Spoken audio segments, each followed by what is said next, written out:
Hello and welcome to my channel. My name is Oscar Mbira. I'm a certified program and project manager. In this video, I'm going to take you through the difference between a project activity and a non-project activity. This is very important for each and every project manager. So let's get into the details. If you're new to the channel, don't forget to click the like button and the subscribe button so that you're the first person to be notified each time a new video is uploaded on this channel. So in this video, we are going to look at the comparison between a project and a non-project. So we have our project here vis-a-vis our non-project. So as a project manager, it's very important to understand the difference between project activities and non-project activities. In my experience, I've seen project managers who are doing non-project activities and then they try to classify them as project activities. So we are going to look into 8 basic characteristics that differentiate between a project and a non-project. So the first one we're going to look at is called temporary. So number 1, we are going to have temporary. So projects in nature, they are temporary, which means they cannot be run forever. They must be started and be finished after a certain period. That is very, very important. Number 2, it's uniqueness. Every project must be unique. You cannot run the same project with the same participants or same resources you had in the previous one. So you find uniqueness comes from resources. It could be customers. Normally there are different customers. Even supplier is different. So every project is unique. This is one of the differentiation between a project and a non-project. Number 3, we have timeline. A project must have a timeline. It must have a start and an end date. So we have timeline. What do we mean by this? A project must have a start date and an end date. So each time you're running a project, you must have a defined start date of the project. This is the date when the first activities of the projects are initiated or are started. And end date, this is the date when all the activities of the project are stopped or they are ended. So a project must have a timeline. As compared to non-project, non-project activities in most cases, they are operational activities. So they are not affected by timelines. If you find the resources, human resources, they come in the morning, they end during the day, they end of day, and then they come again tomorrow doing the same thing again and again. So this is one of the parameters that differentiates a project from a non-project. Number 4, we have scope. A project has got a defined scope. What do we mean? We are talking of boundaries, work boundaries, okay? That is what we mean by scope. You should be able to know what is included and what is excluded in the work of the project. Included, okay, and excluded. This is part of scope definition in a project. But for non-project activities, they don't normally look at what is included, what is excluded. Whatever is required to be done at that particular time, the team will work on it in a non-project. For a project, if something was not part of the scope, it has to go through the change management process. Number 5, we are going to look at, we are talking about objectives and goals. So every project must have an objective or goals. You cannot just do a project. There must be a reason why you're doing the project. There must be a reason on what you want to achieve when you run the project, okay? So there must be a reason.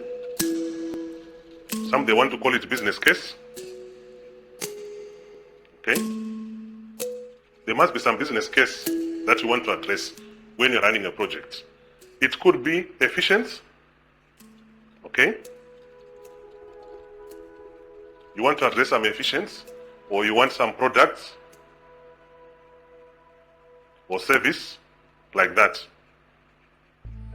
So each project must have an objective and specific goals. For non-projects, normally there are no specific objectives and specific goals. Then number 6, outcomes. Almost each and every project must be working towards a certain outcome. That outcome can be a new product, it can be a product as an outcome, which means your project is running to produce a specific product. It could be a service. You might run your project to create a specific service. For most organizations, they normally focus either on producing a product or producing a specific service. It can also be just a specific result that you want to achieve, okay? Like I said earlier, it could be efficiency. You want to have an efficiency in the organization, so you run a project to rationalize most of operations, to rationalize most of the activities. Then you come up with the outcomes. Then number 7, we're going to look at is resource allocation.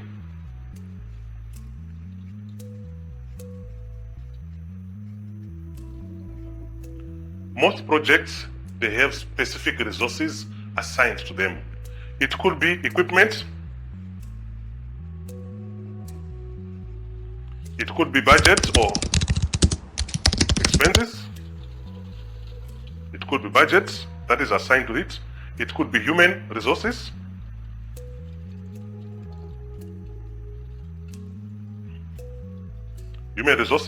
or it could be even materials.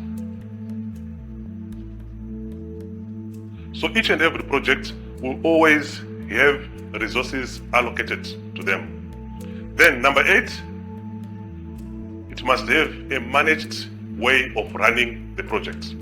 So we have a management setup or structure. It must have a management structure as compared to non-projects. So for this, we are talking of, for example, project board. Okay, we are looking at project team.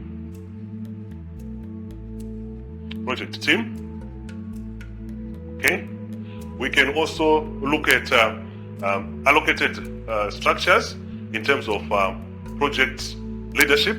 So you also have a project sponsor.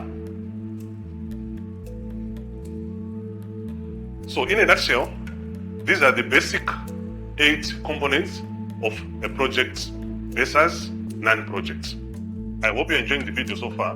If you're new to the channel, don't forget to click the like button and the subscribe button so that you're the first person to be notified each time a new video is uploaded on this channel. So let us revisit the differences between a project and a non-project. So the first one, a project in nature is temporal, which means it has to be run for a specific period and also it has to be stopped after that period. So this has got a period.